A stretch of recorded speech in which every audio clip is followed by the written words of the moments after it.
केंद्र प्रमुख भरतीच्या संदर्भातली कोर्टाची अंतिम सुनावणी काही दिवसाआधी पार पडली, ज्यामध्ये 1/1/2026 हे कट ऑफ योग्य मानले गेलेले आहे। आता जरी कोर्टाने अंतिम निकाल दिलेला असला तरी सुद्धा 1/1/2026 नंतर जे उमेदवार अजून पात्र नाहीत परंतु ते कट ऑफ मध्ये आहेत, ते मेरिट मध्ये आहेत, तर अशा उमेदवारांनी आता 2027 पर्यंत जे सुप्रीम कोर्टाने निर्णय दिलेला आहे त्यानुसार आम्हाला टीईटी पास करण्याची संधी द्यावी व 1/1/26 ही जे कट ऑफ दिलेली आहे ती त्या ठिकाणी रद्द करावी अशी आता नवीन मागणी त्या ठिकाणी समोर येत आहे। आणि असे जे उमेदवार आहेत, असे जे शिक्षक आहेत, असे शिक्षक सध्या सुप्रीम कोर्टामध्ये जाण्यासाठीची तयारी त्या ठिकाणी करत आहेत।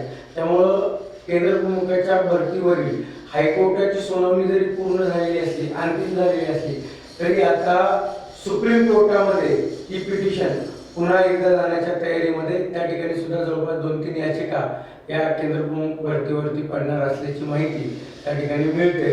त्यामुळं केंद्र प्रमुखाचा निकाल लागून आता प्रत्यक्ष रुजू केव्हा होणार किंवा लेटर त्यांना केव्हा रुजू लेटर केव्हा मिळणार हा आता एक नवीन प्रश्न त्या ठिकाणी पडलेला आहे। कारण परत जर सुप्रीम कोर्टात गेलं तर ही भरती पुन्हा त्या ठिकाणी रेंगाळणार आहे। त्यामुळं या भरतीबाबत तुम्हाला काय वाटतं, हा निर्णय योग्य आहे की अयोग्य आहे ते आपण कमेंट बॉक्समध्ये मला सांगू शकता।